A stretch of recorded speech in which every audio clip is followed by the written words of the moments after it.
At a pay counter, Temba didn't have enough money to cover his purchase of the toilet paper, so the cashier helped him with the 96 cents that was short.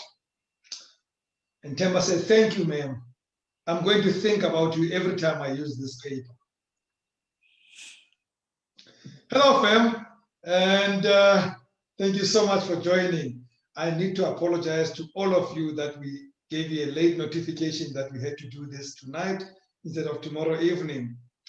See, us hustlers do these things. I have just been asked to do an event tomorrow evening, so we are not going to be able to record tomorrow. So we are here tonight, and as a result, not everybody could make it tonight because they have now scheduled the Thursdays. But as they say in showbiz, the show goes on. We are on Motivation Monday, and this is Talk with Rams live, and Dr. Thando Sibanda is in the room, our leader. Dr. T. Hey, my brother, how are you doing, man? I'm dark and lovely, Dr. T. Thank you. How are you? I'm fine. I was on the road a bit, but I'm good. I'm excited. Yeah, good Great to stuff. be here. Did they take care of you in Botswana? Very well. Yeah. But it's all these tests, man. You test going in, you test going out, you test while you are chilling there. Yeah, no, it was good. And how long do the results take to get while you're testing them? It's very, very quick, eh? Well, they normally say 24 hours, but normally within 2-3 hours they are out. Yeah. Oh, I see. Great stuff. So everybody watching us from wherever you are watching, you can still join us in this room. Just drop us an email. I say that worried because we're still having a problem with our email address. But anyway, drop us an email on rams@talkwithrams.com and we will invite you into this room. And everybody in the room, thank you so much for being part of this conversation. It's been a marathon, Dr. T, of self-awareness, self-talk conversation. And now we move on to another level where we're going to talk about fostering positive growth in our lives. Yeah, absolutely, Rams. I think we've sort of been building momentum in this context of just developing ourselves.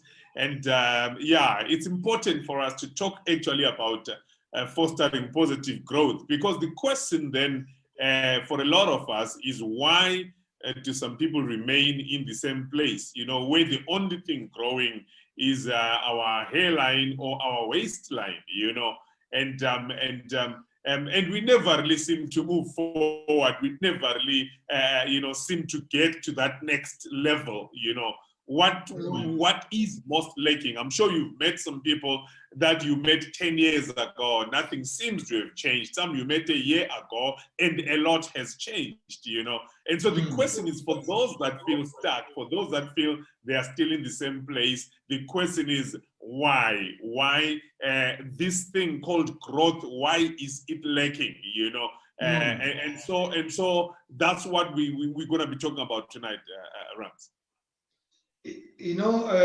Dr. T, I always wonder whether growth is an inside job or an outside job. Is it about self-affirmation or is it about what people do to help you grow?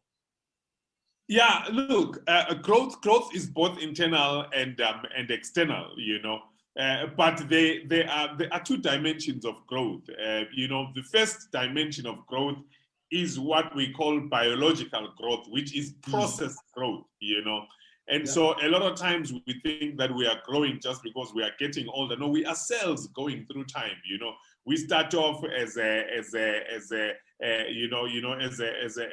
cell, as a very little cell. Then we become babies. Then we become toddlers. Then we become teenagers. We become youth adults, and then we become the elders.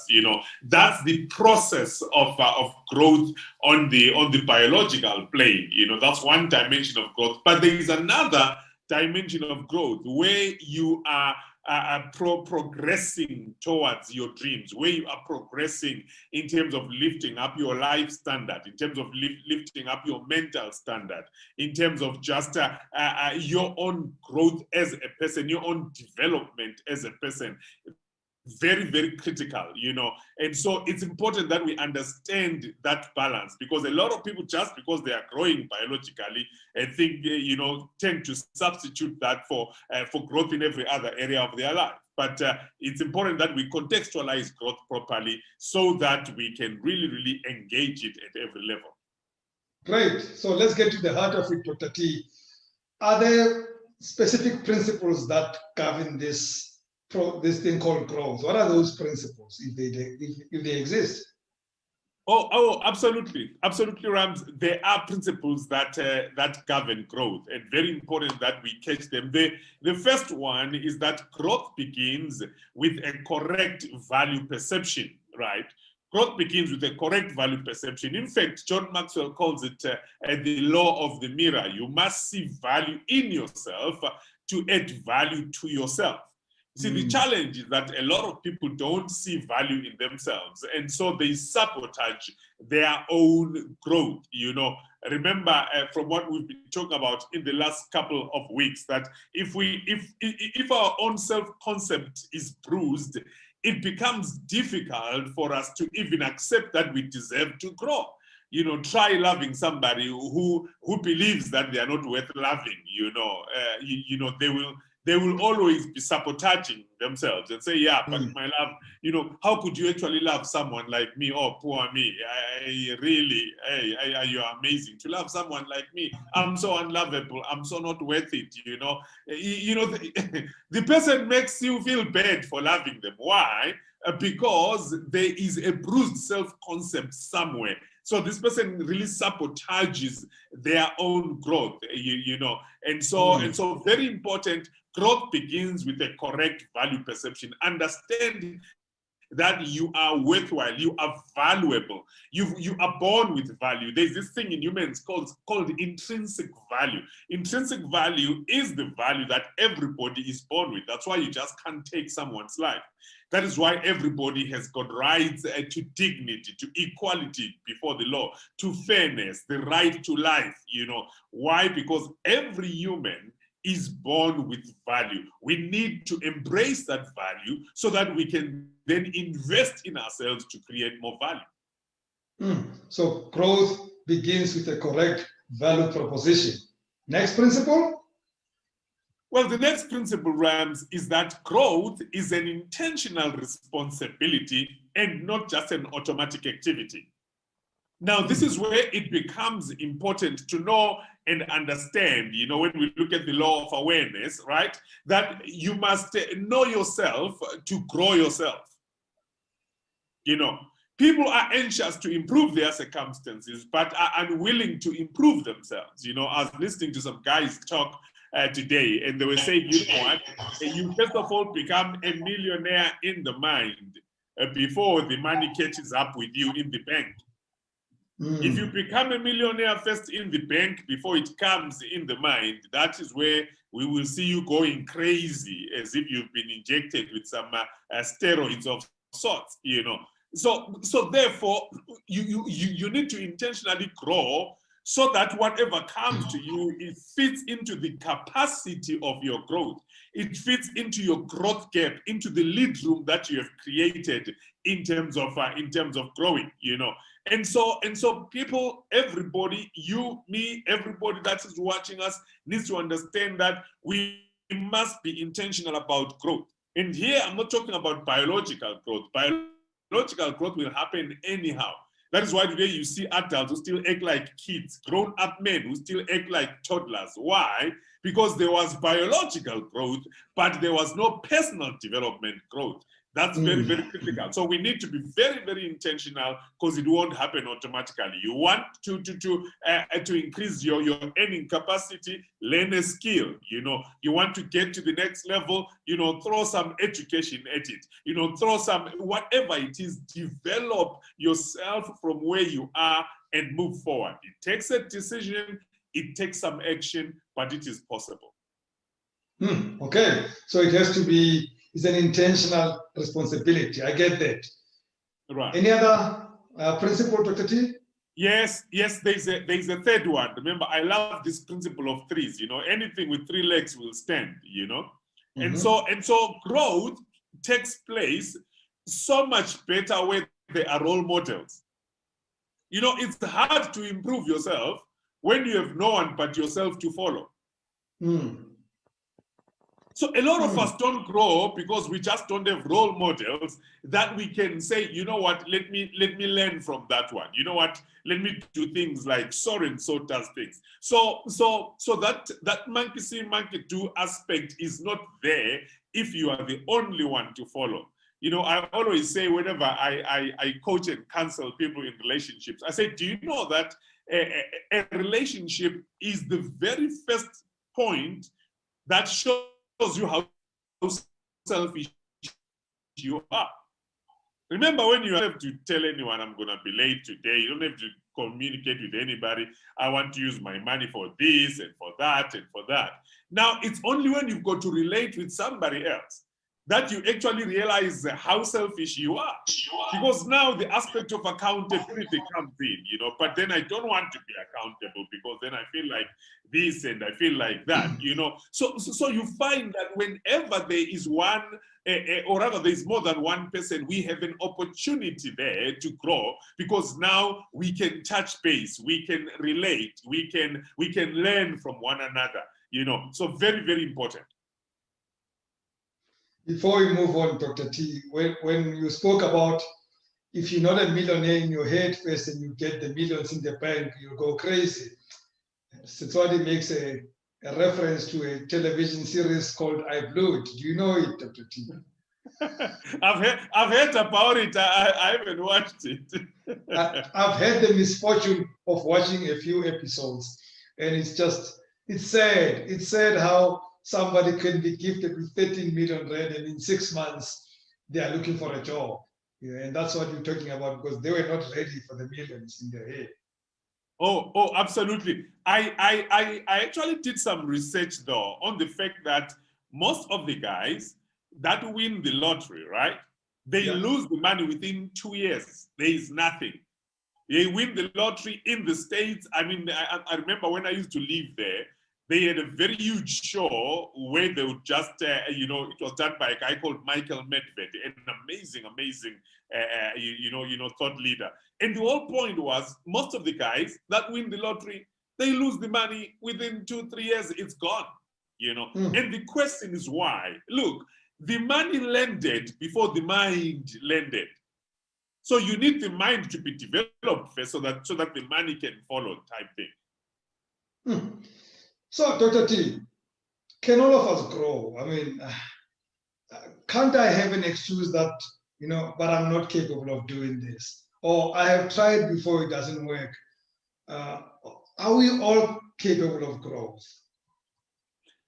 In fact, Rams, that question actually fits into this context where I say, therefore, where are the gaps?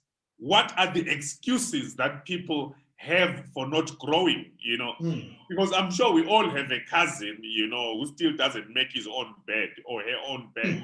We all have that uncle, that we knew who'd drink all of his money 10 years ago and always ask for bus fare. Up till today, he's still doing the same thing. We all know, we all have people around us that we know who have not grown. And the question is, where are the excuses? Where are the gaps that people have for not growing? I think what you just spoke to is what I call the assumption gap. The assumption gap. The assumption gap says, I assume that I will automatically grow. And it is based on the misconception that all growth is physical. Like I said, when we are children, our bodies grow automatically, right? A year goes by, we become taller, we become stronger, we become more capable of doing things and facing new challenges, right? And I think many people carry into adulthood a subconscious belief that a mental, spiritual, emotional growth follows that similar pattern, to the biological growth. You see, but we don't improve by simply living. We've got to be intentional about our emotional growth, our spiritual growth, our financial growth, our mental growth. We have to be intentional because it is not automatic. So again, it is not good enough for me to say, but I'm incapable of. It is not good enough for me to say, well, that's not meant for me. It's meant for Thando, not for others. Oh yeah, absolutely. You see, every area is an opportunity for growth. I remember, I do a lot of assessments, right? I assess, people, behavior patterns, and sometimes when you give somebody their report and say, look, based on this intervention, this is where you are. And when you let somebody know where they are, there is always that there's always that need to push back. Where people now want to start to push back and say, you know what, that's not me, or this and that. But I realize that it's not about actually bouncing it off to somebody else. No, it's about understanding that every opportunity is an opportunity to grow.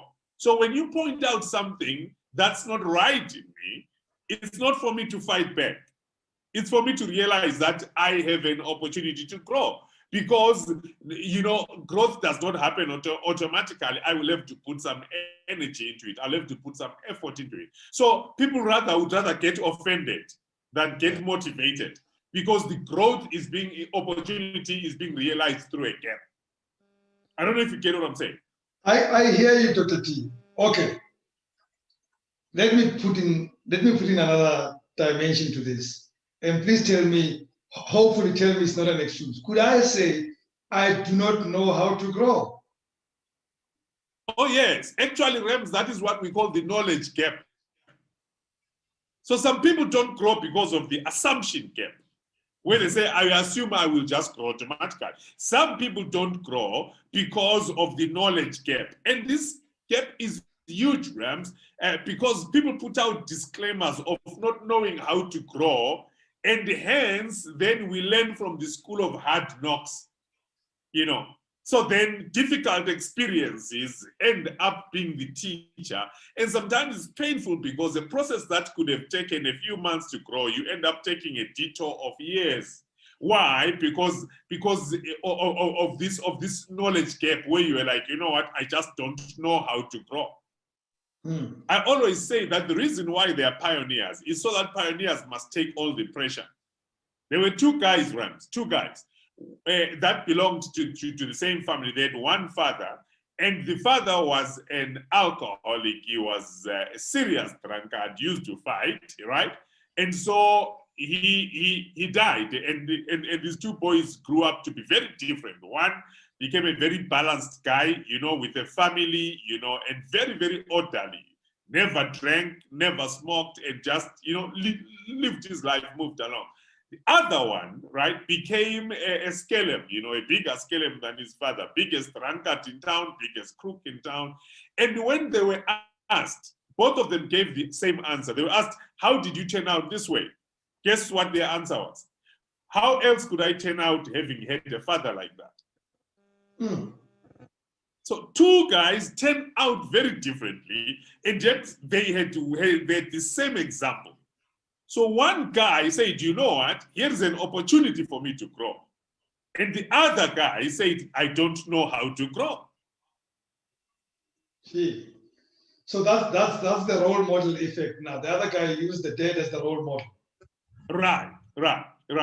Use the dead as the role model of what not to do. The other one used the dead as the role model of what to do. Gee, wow. Folks, anybody wants to come in at this moment before I come in with my next interrogation of Dr. T? And I'm happy with nothing. Interesting.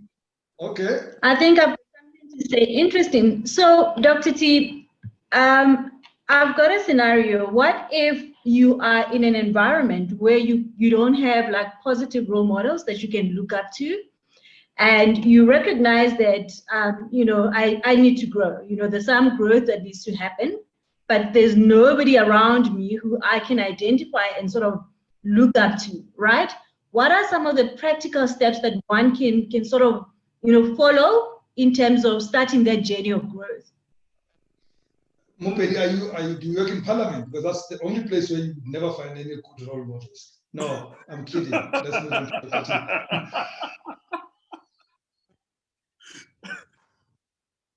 Dr. T, please respond. Ignore me. Okay. Now, thank you very much for that question, Muperi. I think what I'd say is that when you look at actually the matrix of growth, I think I talk about this. I'll talk about this a bit when I am closing this, if we get there today. But in any case, have you ever heard the saying that that when everyone is thinking alike, then no one is thinking? Or if everyone in your circle thinks alike, it's time to change your circle type thing. So you will find that we normally work ourselves into this one sphere of influence where sometimes we exhaust all avenues for growth and we all become stuck together. And I always say that as somebody who has got a desire to grow, you must always find a way to think outside the box. I remember I gave somebody, I think they're actually on this call tonight. I gave them a task. I said, there's a straw in a bottle. I need you to get the straw out of the bottle without touching the straw and without turning the bottle upside down. What do you do?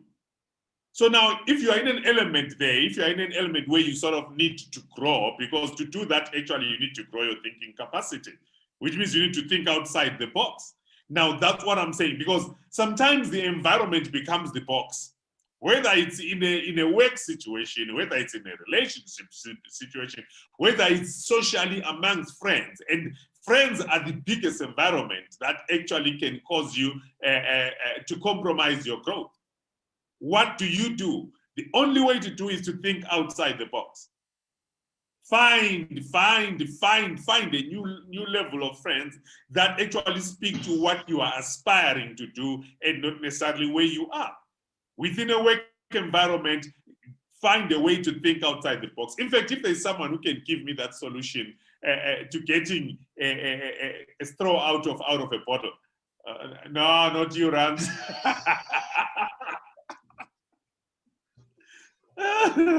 Anybody? How do we get this straw out of the bottle without turning the bottle upside down and without touching the straw? Anybody? Let's see how brilliant you guys are. Maybe Lemo should give us this one. He's the sharp one. Eh? Perhaps give it a try. One moment, gentlemen. I'm still thinking. It's a good thing. At least you don't have a knowledge. Can I consult Google? No consultations. Right. Anybody else? So now the key to it, right? The key. I was gonna suggest you put some water inside the bottle. Right. That's actually the answer. You put some water inside the bottle, and the straw will float. Well, when I was once asked this question, Lebo and Dr. T, I also said that if really we're talking about making a huge change to move away from an environment that doesn't work, well, break the bottle and get the straw. Sometimes you have to change the rules completely, change the environment completely. So break that bottle. That's the point. That's the point. You see, but then the key is always that, Rams, whenever someone needs to grow out of an environment that's limiting, the first challenge that keeps us bound is that we start observing the boundaries. Yes. And that's why we don't think about the opportunities. You can break the bottle, or you can pour water inside the bottle. Either way, you've gotten the straw up. So it's the same thing with our environment. Sometimes you think, you know what, I just cannot grow in this environment. Guess what? Change the environment. Get out of the environment. Dr. T. Yes, sir. Here's another excuse. And I know all of us have this excuse. All of us have used this one. It is not the right time to begin. I know I want to do this thing, but it is not the right time. Yeah, that's called the timing gap, Rams. That is the timing gap. And we find that, right, most people don't act as quickly as they should in things and in areas of growth. We are always putting things off, right? And not realizing that we've actually become susceptible to the law of diminishing returns, right? So that law actually says the longer you wait to do something you should do now, the greater the odds that you will never actually do it. Have you ever realized that the moment you get an idea, that eureka moment, and the light comes on about something that you want to do, there is that edge that says, let's get going now. But the moment you say, no, I'll do it tomorrow, and tomorrow comes, you are now busy with something else. And something else comes, you're like, no, I'll actually do it the following day. Have you ever realized that as time goes on, the urge to do what you need to do starts to wane? And in the end, you will never do it. It just is not going to happen. I don't like doing what I'm about to do, but because he's a good friend, I can do this to him. And thank you very much for joining us for the first time, Lorato. I'm sure you can relate to what Dr. T just said.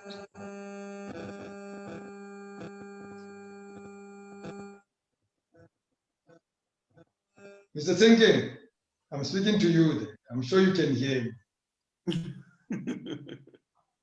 Are you talking to me? Talking to you, Lorato Thinking. Okay, I hear you. I hear you. And I'm saying, I'm sure you can relate to what Dr. T is speaking about how we put to tomorrow what we should be doing today, and then we lose the enthusiasm at some point. Absolutely. In fact, I was thinking that he's like that preacher, as you walk into church, and then he's citing he's quoting the scripture that talks to that thing that you've been dealing with. And I'm like, how, Dr. T, I just walk into the meeting and you're speaking about me. If you can switch on your video there, it will be helpful. I like new faces here. But in your defense, Lorato, I'll tell you this much. Dr. T always gets personal. So don't worry, it's not only about you. He gets, when he started today, he spoke about, receding hairlines. He spoke about the cats that are growing, and all those things I think were in reference to me, but I'm used to it by now. So don't take it badly. He does do that a lot.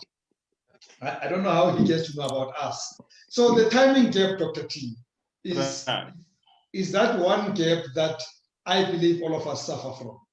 I believe all of us have moments when we think there's something great that we should be doing or we're about to do, and we put it aside. I don't want us to talk about how we correct that now. We'll talk about it later. Then, of course, there's another fear that I think we all have, and I fight with my children a lot. We will be doing anything, and I'll be saying to them, just take a guess. I'll be quizzing them about something, and they don't take a guess because they're afraid to make a mistake. And I say to them, but it's just a guess. There is no mistake. It doesn't matter what you say, you're just taking a guess. We have this fear of making mistakes. Oh, absolutely. The mistakes gap is very, very huge, Rams, because, growing can be a very messy business, right? So it means that, first of all, admitting that you don't have all the answers. And it requires making a mistake or making mistakes. It can actually make you look foolish, right? And most people don't enjoy that, But guess what? That is the price of growth. That is the price of admission into the arena of growth if you want to grow. In fact, I remember within the consulting space, there's this thing that we teach people in companies. It's called failing fast and failing forward. I'd rather you fail fast so that you learn fast and move forward. Because actually, every champion will tell you that they got there through a series of failures. The only difference is that they learned from their failures. You know, whether it's politicians, whether it's sports people, you will realize that for those that actually grow cumulatively, it's because they now know what not to do. And that is the whole strategy, you know. It's like someone was saying that, look, if you actually look at our cognitive ability to focus, our ability to focus is not based on the fact that I can look at this thing and say, this is the only thing I'm looking at. Our ability to focus comes from our capacity to ignore everything else that we've decided not to focus on. So the strength of your focus matrix is its ability to ignore everything else around. So the success and growth is invariably, fulcrumed on your ability to make the mistakes and learn from them as you move forward. So we need to be kinder to ourselves when we make mistakes. We need to expect people around us to make mistakes. Because if we're going to be intentional about growing, and yet we don't want mistakes to be made, then people are not going to learn. And so guess what? Then now, as individuals, we then start to fear making mistakes ourselves. Not understanding that actually that is the dimension of growth. In fact, that is how you actually grow. This mistakes programs is fostered and nurtured even through our formal education system. People are taught not to make mistakes. People are taught to avoid failure at all times, at all costs. But guess what? So what can we expect from the average person? We make kids feel bad because they didn't do it correctly. You know, we make people at work feel very stupid because they didn't make it correctly, do it correctly. And then in the end, we then become afraid of stepping out because I'm gonna make a mistake. Or what will they think of me? Or what's gonna happen? You remember Mike Tyson, as I close this one before I come back to you. Mike Tyson, Rams, was so good at sending everyone to the canvas. When you read my book, The Winning Mindset, the very first page is about the fight, between Mike Tyson and Fraser's son. Mike Tyson would send people to the canvas in 30 seconds, 25 seconds, 1 minute. Thank you, Mupedi. She's holding my book right there. Wow, awesome stuff. Excellent, Mupedi. That's amazing. That's amazing. Oh, Lemo has got it too. Yeah. Well done, guys. Well done. Well done. So now Mike Tyson sent so many people to the canvas, but when he was sent to the canvas himself, he didn't know how to get back up. Pastor Douglas. Yeah, Pastor Douglas sent him to the canvas. He did not know how to get up because he had never practiced getting up. Wow. So mistakes give us the opportunity to practice getting back up. And remember, whenever you've been to somewhere, you always know the way back. So a story goes that Miles Davis was performing with some of young jazz musicians who really admired him. And one of the guys played the note badly, and he was so depressed that he had played badly. And Miles Davis said to him, "There are no mistakes." He says, "What you just did is something we can use going forward. Either we use it of not to play it again, or we use it to improve it next time. But there was no such thing as a mistake." Wow. And the young man became a great musician himself, John Coltrane. Wow. Wow. Yes. So there's always an opportunity to learn as long as we are not afraid to make mistakes. Well, before I go on to the next part, anybody who's brave enough to share with us the one mistake they are always afraid to make. And while you're thinking to volunteer, before I volunteer you, what happens, Dr. T, when I keep on repeating the same mistake and I feel like I'm not improving? Should I still continue making this mistake? I think you need to get some input into where you are messing it up. Okay. Okay. So I must not perfect my mistake. No. You don't perfect the mistake. Remember, our habits are formed through repetition of action, and then our character is formed through repetition of habit. So we shouldn't perfect the making of the mistake, then because that then becomes intentional. But if we can bring some knowledge, some next level knowledge into where we are making a mistake, then we are growing, then we are learning. Then we can develop more the culture of learning than actually making our focus the fact that I need to perfect the mistake. Okay. So anybody, is there one mistake that that's always left you weak at the knees and you therefore do not want to try? I don't want to give my examples. I've got a million. I want to hear your examples. Mine are golf related. Okay, let's move on. Everybody's slow today. Is it cold? Is it the beginning of winter? Maybe it is. Of course, then, Dr. Tia, there is another excuse, and that one is that of inspiration. Now, I'm going to get personal here. So, you see, COVID had a terrible impact on all of us. And those of us in the gig economy found that we lived in an era where we could not work or bill anybody for the work because industry was closed. And when that happened, Dr. T, I then stopped doing something else that I was doing parallel to my gig life, which is writing. So I stopped and I kept on saying, I don't feel inspired because my pocket was empty. Is that a fair enough excuse? Right. That is exactly what we call the inspiration gap, the inspiration deficiency, right?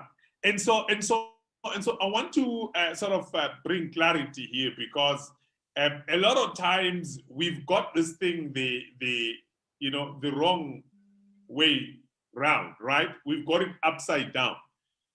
We want to feel inspired before we do something. So that's why you hear someone saying, today I feel inspired. Let me go to the gym, you know what? I don't feel inspired, I'll chill. Can you go to this? No, man, I just don't have the motivation right now. So the science of motivation has been totally misunderstood, because motivation will never strike you like lightning. And motivation is not something that someone else can bestow on you. I know, my apologies to all motivational speakers, but let me speak the truth this evening. The whole idea of motivation can actually be a trap if you don't understand it, right? Motivation follows action, or must follow action, not the other way around. So, for example, the correct way to live life is on principles. Remember, there are principles that govern the universe. There are natural laws of the universe. For example, gravity is a natural law, right?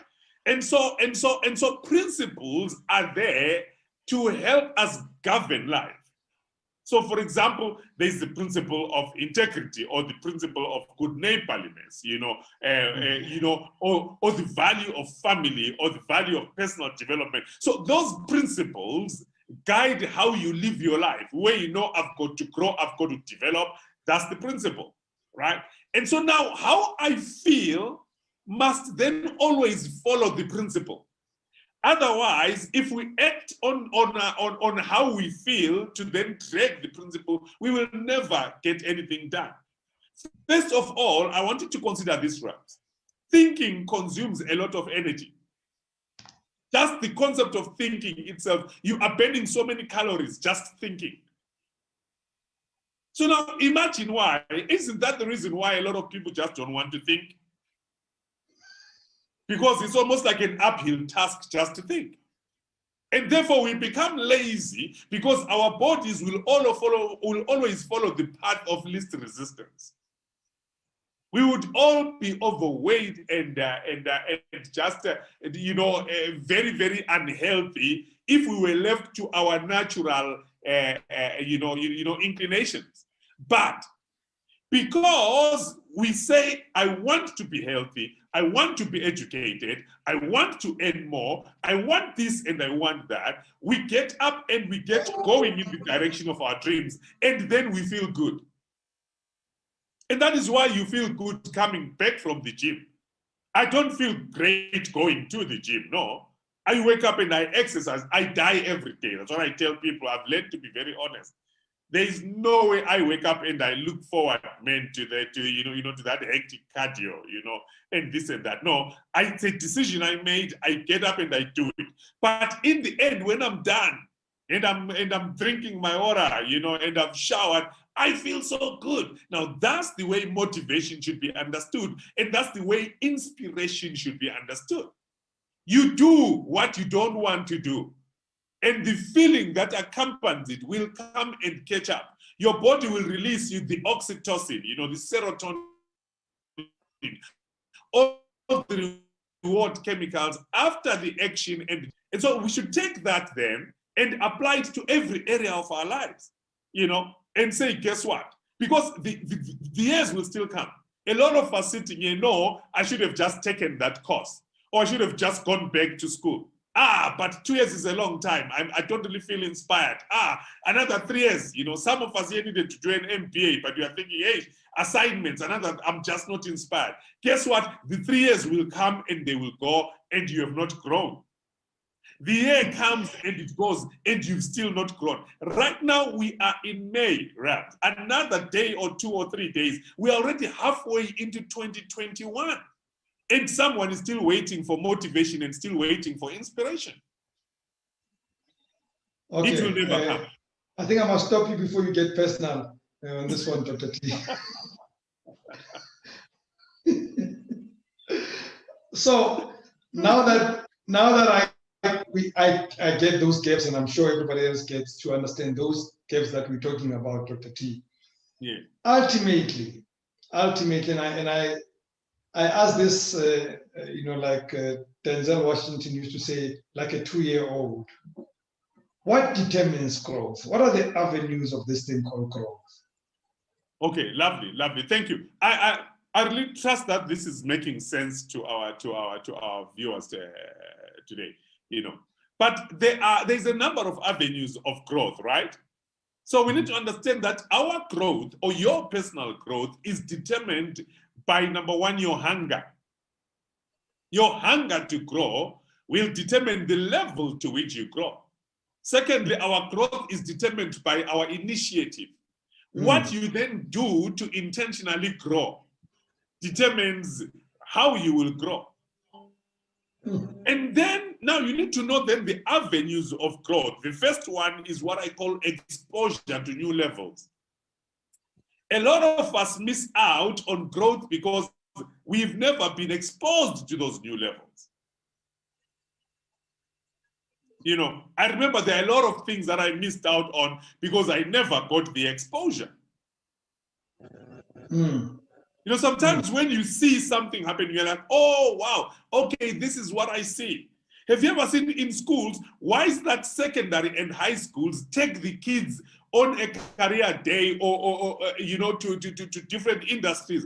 Is to expose them to that area so that they can generate an interest. That eureka moment can open up in the mind of the kid. Why then do they take you on tours to the university when you are at secondary school or at high school? Is to expose you to that new level. Why? Because exposure is so powerful in opening up our cognitive matrix in terms of the next dimension where we want to go. And so exposure, exposure to new levels is an avenue for growth. Go visit a fair, you know, travel to another country, see how people do their things in the United States, see how they live in Europe, go to China. You know, that exposure alone, we even say in our language, you say Indu and Ikanyulwa ezizweni, right? Yes. Exposure, you know, will give you a very good comparison between where you are and where you want to go. Okay. Right. Secondly, associations with people in a different space to yours can become an avenue of growth. Show me your friends, I will show you your future. Your friends are like elevator buttons. They can take you up or they can bring you down. Sometimes we sit in circles where, you know, and realize that, you know what, I have learned all there is to learn here. There is nothing else I'll get. We were stuck as friends growing up together in the you know, Ekasi. We are still stuck today as adults. All we do is just sit down, sit in circles, you know, and share whatever it is that we are sharing. And we all talk about how stuck we are. There's a guy here, you know, a very interesting story that I heard about this guy who was really one of those guys who had come to the end of himself. He had lost his job. And, you know, he'd just sit around with his friends and moan. And then one day he decided to do what you do, Rams.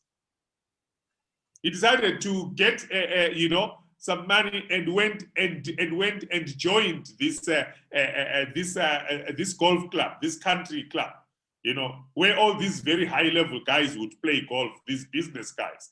Maybe you can tell us, I hear that business deals are closed in, or you know, on the fairway. You know, and so guess what? This guy goes there, and he you know, he's holding his thing. He doesn't know how to play, but there are these business guys sitting there, and they are talking. You know, they are standing there waiting to tee off. You know, and they're saying, you know that deal. Are you going to participate in that deal? The other one says, no, there's too little money there. I'll probably make what, 10 million. It's not worth it. Yeah, but it's a good deal for the, you know, but for me, no, it's too little. This other guy is standing there, rushes back home and says, hey, bring whatever little money was left, speaks to his wife, grabs everything, and goes and makes the investment on the deal that the other guy said that he just not gonna make anything. And the returns turned his life around. Well, what happened? He exposed himself to new levels. So I must go to a different golf club. The moral of the story is that I must go to a different golf club. I haven't been exposed to these opportunities. I play with the Change your golf club. So his breakthrough was his circle of exposure. He simply went to a higher circle and became a fly in the wall. He was just a fly in the wall in a new level of exposure, and that was enough to lift him up. Does that also count for experiences, Dr. T? Do different and harder experiences help us to grow? Oh yes, especially experiences that challenge us. You know, experiences that challenge us, they stretch us. Remember, Rams, there's something always amazing about just our matrix of growth, just how the Creator made us. There is nothing really that doesn't grow without pressure, and I'm talking meaningful pressure. Put some pressure on, some dumbbells, and put pressure on your biceps. What do? They pop out. Put some pressure on your abs. Whether you do the mountain climbers or you do the sit-ups or you do the squats, put some pressure there, the abs pop out. Put some pressure on coal. Put pressure, put the right temperatures and give it time, diamonds pop out. So there is something that a lot of times when we go through challenges, something else other than the solution is born. Resilience gets born. Perspective gets born. Persistence gets born. Intentionality gets born.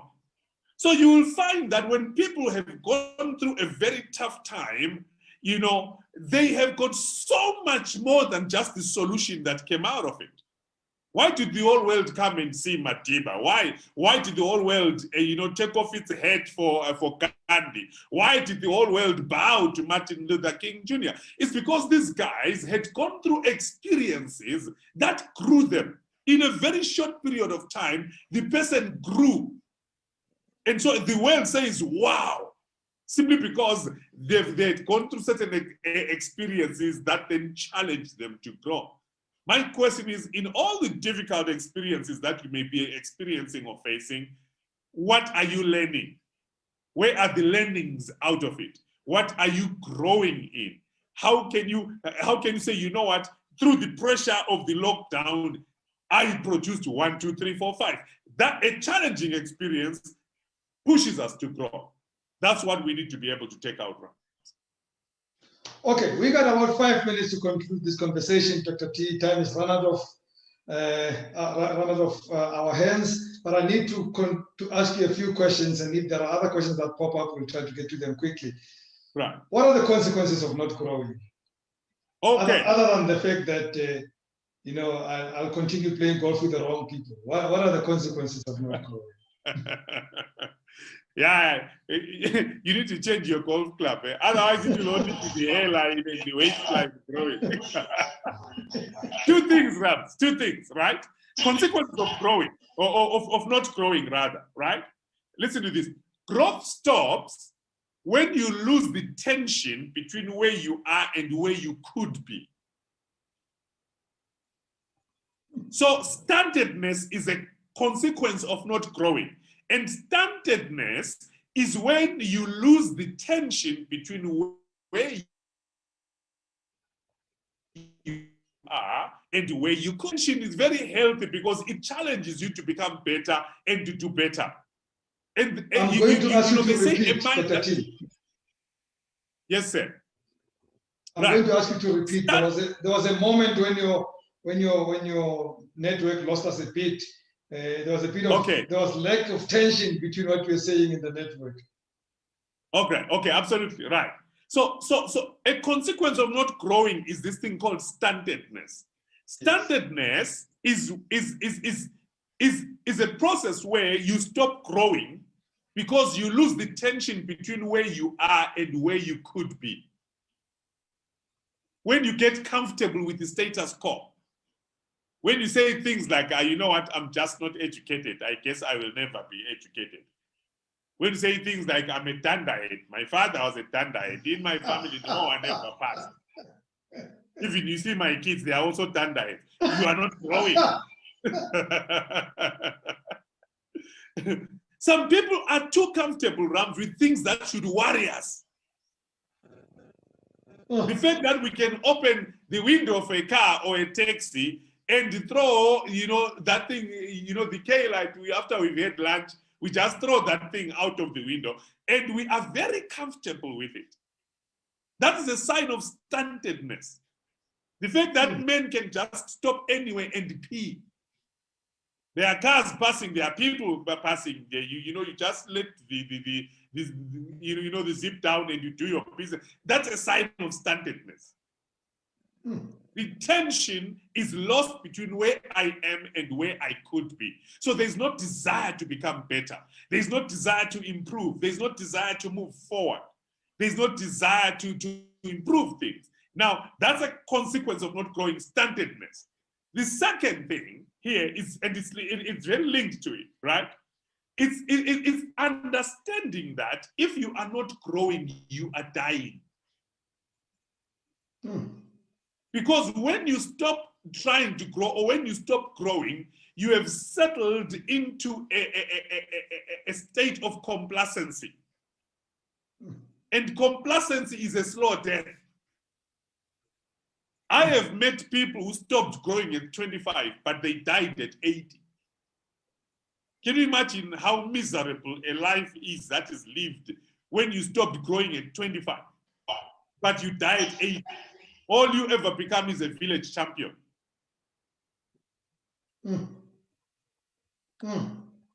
Man, I think I've been too hard tonight. My God. Yeah, I think you should stop. I think you should stop.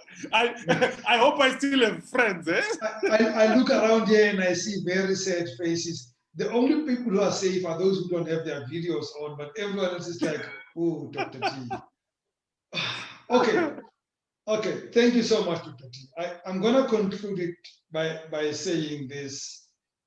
It is a wonderful journey to be where we are. It is wonderful to have you as part of this project that we're doing on Talk with Rams. Thank you. But I would hate to do this again next year and the year after. So it's very important for all of us to grow so that next year we bring new programming and new content and new stuff so that we challenge Dr. T to go and develop more material for all of us. So we have to grow. We cannot afford to be stunned or to be stunted.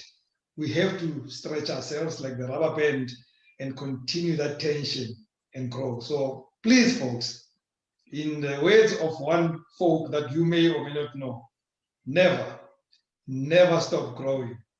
Start today. You know who said that? Dr. Thando Sibanda. So I beg you all, please do the right thing. We shall record again next week, Thursday. Today was just an aberration, but because we stretch ourselves, we do find time. We don't give ourselves excuses. No gaps here. Dr. Thando Sibanda, thank you so much. Thank you, Rams. Remember, a mind that has been stretched can never go back to its original configurations. It's time to grow, ladies and gentlemen. Thank you so much. I appreciate it. And family, everybody, from me, Rams Mabote, good night and God bless.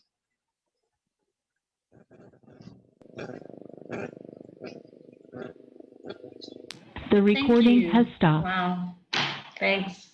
Thank you so much, guys. Thank you for joining.